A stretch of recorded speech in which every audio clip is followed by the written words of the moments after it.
ಸ್ವಲ್ಪ ಉಬ್ಬಿ ಬರ್ತದೆ ಬೆಂದಾದ್ಮೇಲೆ. ನಮ್ಮ ತುಳುನಾಡಿನ ಸಾಂಪ್ರದಾಯಿಕ ರೆಸಿಪಿ ನೀರು ಪುಂಡಿ ಹೇಗೆ ಬಂದಿದೆ ನೋಡಿ, ಸೂಪರ್ ಟೇಸ್ಟ್ ಇದೆ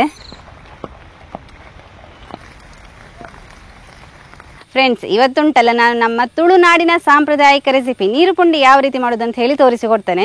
ತುಂಬಾ ರುಚಿಯಾಗಿರ್ತದೆ, ಟೇಸ್ಟ್ ಅಂತೂ ಸೂಪರ್ ಆಗಿರ್ತದೆ. ಯಾವ ರೀತಿ ಅಂತ ಹೇಳಿ ನೋಡುವ. ಯಾರಾದರೂ ನಮ್ಮ ಕರಾವಳಿ ಮಿರರ್ ಚಾನಲ್ನ ಹೊಸಬ್ರು ನೋಡ್ತಾ ಇದ್ರೆ ಸಬ್ಸ್ಕ್ರೈಬ್ ಮಾಡಿ. ಹಾಗೆಯೇ ಫೇಸ್ಬುಕ್ ಮತ್ತು ಇನ್ಸ್ಟಾಗ್ರಾಮಲ್ಲಿ ಪೇಜ್ ಇದೆ, ಅದನ್ನು ಕೂಡ ಫಾಲೋ ಮಾಡಿ. ವಿಡಿಯೋ ಸ್ಟಾರ್ಟ್ ಮಾಡುವ. ನಾನು Asha Udupa Kateel, welcome back to Karavali Mirror. ನೀರು ಪುಂಡಿ ಮಾಡಲಿಕ್ಕೆ ಫಸ್ಟಿಗೆ ನಾವು ಅಕ್ಕಿಯನ್ನು ನೆನೆಸಿಡಬೇಕು. ನೋಡಿ, ನಾನಿಲ್ಲಿ ದೋಸೆ ಅಕ್ಕಿನ ತೊಗೊಂಡಿದ್ದೇನೆ. 1 ಲೋಟ ದೋಸೆ ಅಕ್ಕಿ ನಿನ್ನೆ ರಾತ್ರಿ ನೆನೆಸಿಟ್ಟಿದ್ದೆ. ಇವತ್ತು ಬೆಳಗ್ಗೆ ನಾವು ತಿಂಡಿ ಮಾಡೋದಾದರೆ ನಿನ್ನೆ ರಾತ್ರಿ ಈ ಥರ ನೆನೆಸಿಡಬೇಕು, ಆವಾಗ ಒಳ್ಳೆ ನೆಂತದೆ ನೋಡಿ. ದೋಸೆ ಅಕ್ಕಿ ಅಥವಾ ಊಟದ ಅಕ್ಕಿಯನ್ನು ಕೂಡ ತೊಗೊಂಡು ಮಾಡ್ಕೋಬೋದು. ಅಕ್ಕಿ ರುಬ್ಕೊಳ್ಬೇಕಾದ್ರೆ ನೀರು ಹಾಕಲಿಕ್ಕಿಲ್ಲ, ಇದು ಗಟ್ಟಿಯಾಗಿ ರುಬ್ಕೋಬೇಕು.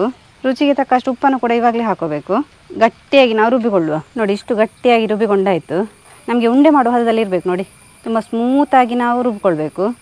ಹಾಗೆ ನೀರು ಕೂಡ ಆಗಬಾರ್ದು ನೋಡಿ. ಇದನ್ನೀಗ ಚಿಕ್ಕ ಚಿಕ್ಕ ಉಂಡೆ ಮಾಡ್ಕೊಳ್ಳುವ. ನಮ್ಮ ನೀರು ಪುಂಡಿಗೆ ತುಂಬ ದೊಡ್ಡ ದೊಡ್ಡ ಉಂಡೆ ಮಾಡ್ಕೋಬಾರ್ದು, ಯಾಕಂತ ಹೇಳಿದರೆ ಇದನ್ನು ಬೇಯಿಸಲಿಕ್ಕಿದೆ. ಬೇಯಿಸುವಾಗ ಉಂಡೆ ಉಂಟಲ್ಲ ಆಟೋಮ್ಯಾಟಿಕ್ಕಾಗಿ ದೊಡ್ಡದಾಗ್ತದೆ. ಹಾಗಾಗಿ ಚಿಕ್ಕ ಚಿಕ್ಕ ಉಂಡೆ ಮಾಡ್ಕೋಬೇಕು. ಕೆಲವೊಂದು ಸಲ ಉಂಟಲ್ಲ ಅಕ್ಕಿಯನ್ನು ರುಬ್ಬಬೇಕಾದ್ರೆ ಸ್ವಲ್ಪ ನೀರಾದಾಗೆ ನಮಗೆ ಫೀಲ್ ಆಗ್ತದೆ. ಹಾಗೆ ನೀರಾದಾಗ ನಾವೇನು ಮಾಡಬೇಕಂತ ಹೇಳಿದರೆ, ಒಂದು ಬಾಣಲೆಗೆ ಅದನ್ನು ಹಾಕ್ಕೊಂಡು ಚೆನ್ನಾಗಿ ಬಾಡಿಸಬೇಕು. ಬಾಡಿಸಿದಾಗ ಅದರ ನೀರಿನ ಪಸೆ ಎಲ್ಲ ಹೋಗ್ತದೆ. ನಂತರ ಈ ಥರ ಉಂಡೆ ಮಾಡ್ಕೊಂಡ್ರೆ ಆಯಿತು. ಈ ನೀರು ಪುಂಡಿ ಅಂತ ಹೇಳಿದರೆ ನಮ್ಮ ತುಳುನಾಡಿನಲ್ಲಿ ಮಾಡುವಂತಹ ಒಂದು ಸ್ಪೆಷಲ್ ರೆಸಿಪಿ, ಟ್ರೆಡಿಷನಲ್ ರೆಸಿಪಿ. ಹೆಚ್ಚಿನವರಿಗೆ ಗೊತ್ತಿರಲಿಕ್ಕಿಲ್ಲ. ಈ ನಮ್ಮ ಸಿಟಿಯವರಿಗೆ ಎಲ್ಲ ನೀರು ಪುಂಡಿ ಅಂತ ಹೇಳಿದ್ರೇ ಹೆಸರು ಕೂಡ ಕೇಳಿರಲಿಕ್ಕಿಲ್ಲ ಅವರು. 1 ಲೋಟ ಅಕ್ಕಿಯಲ್ಲಿ ಇಷ್ಟು ಉಂಡೆ ಆಗಿದೆ. ಇದನ್ನು ಇನ್ನು ಒಗ್ಗರಣೆ ಕೊಟ್ಟು ಚೆನ್ನಾಗಿ ಬೇಯಿಸಬೇಕು. ಇನ್ನುಂಟಲ್ಲ ನಾವು ಒಗ್ಗರಣೆಯನ್ನು ಮಾಡಿಕೊಳ್ಳುವ. ಒಗ್ಗರಣೆಗೆ ಬೇಕಾಗಿ ನಾನಿಲ್ಲಿ 2 ಸ್ಪೂನಷ್ಟು ತೆಂಗಿನ ಎಣ್ಣೆಯನ್ನು ಹಾಕ್ಕೊಳ್ತೇನೆ.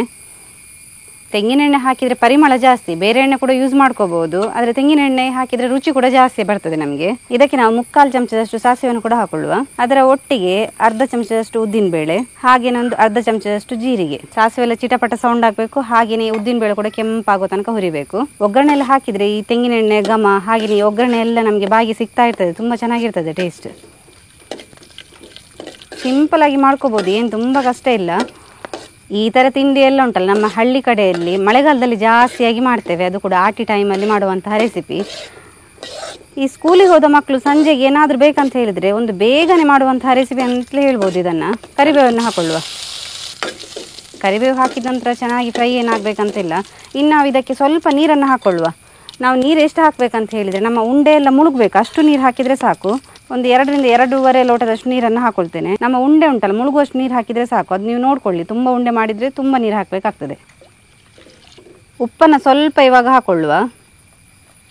ನಾವು ತುಂಬ ಉಪ್ಪು ಹಾಕಲಿಕ್ಕಿಲ್ಲ, ಯಾಕಂತ ಹೇಳಿದರೆ ಈ ಪುಂಡಿಗೆ ಆಲ್ರೆಡಿ ಉಪ್ಪನ್ನು ಹಾಕಿದ್ದೇವೆ.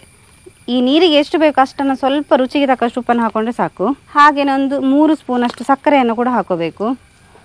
ಉಪ್ಪು, ಸಕ್ಕರೆ ಹಾಗೆಯೇ ಸಪ್ಪೆ ಈ 3 ಮಿಶ್ರಣ ಆಗಬೇಕು ನಮ್ಮ ನೀರು ಪುಂಡಿ ಅಂತ ಹೇಳಿದರೆ. ನೀರುಂಟಲ್ಲ ಇನ್ನು ಗಳಗಳ ಅಂತ ಹೇಳಿ ಕುದಿಬೇಕು. ಹಾಗೆ ಕುದಿದ ಮೇಲೆ ನಾವು ಪುಂಡಿ ಹಾಕಲಿಕ್ಕೆ. ನೋಡಿ, ನೀರುಂಟಲ್ಲ ಗಳಗಳ ಅಂತ ಹೇಳಿ ಕುದಿತಾ ಉಂಟು. ಒಂದೊಂದೇ ಪುಂಡಿಯನ್ನು ಹಾಕ್ತಾ ಬರುವ. ಮೇಲೆ ಮೇಲೆ ಹಾಕಬಾರ್ದು, ದೂರ ದೂರ ಹಾಕುವ. ನಮ್ಮ ಹಿರಿಯರೆಲ್ಲ ಈ ತಿಂಡಿಗೆ ಹೆಸರೆಲ್ಲ ಇಟ್ಟಿದ್ದಾರೆ ನೋಡಿ ಅಂತ, ಯಾವ ರೀತಿ ಅಂತ ಹೇಳಿ. ಹೆಸರಿಗೆ ತಕ್ಕಂತಹ ತಿಂಡಿ, ನೀರಿನಲ್ಲಿ ಹಾಕುವಂತಹ ಪುಂಡಿ ನೋಡಿ. ರುಚಿ ಕೂಡ ಅಷ್ಟೇ ಚೆನ್ನಾಗಿರ್ತದೆ. ಹೆಚ್ಚಿನವರು ಕೇಳಲಿಕ್ಕೆ ಕೂಡ ಇಲ್ಲ ಈ ಹೆಸರನ್ನು. ನೋಡಿ, ಫುಲ್ಲು ನಮ್ಮ ಪುಂಡಿ ಉಂಟಲ್ಲ ನೀರಿನಲ್ಲಿ ಮುಳುಗಿದೆ.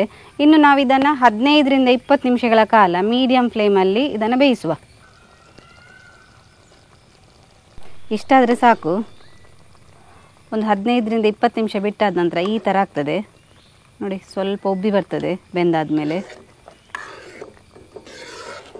ನೀರಿದು ಕಲರ್ ಕೂಡ ಚೇಂಜ್ ಆಗ್ತದೆ ನೋಡಿ.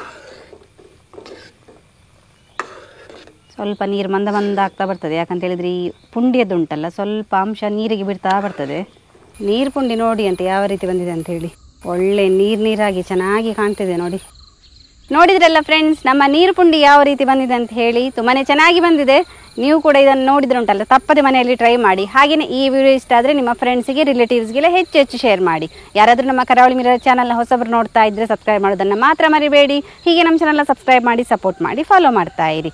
ನಾವು ಇಂಟ್ರೆಸ್ಟಿಂಗ್ ವಿಡಿಯೋದೊಂದಿಗೆ ಮುಂದೆ ಸಿಗ್ತಾ ಇರ್ತೇವೆ. Thank you.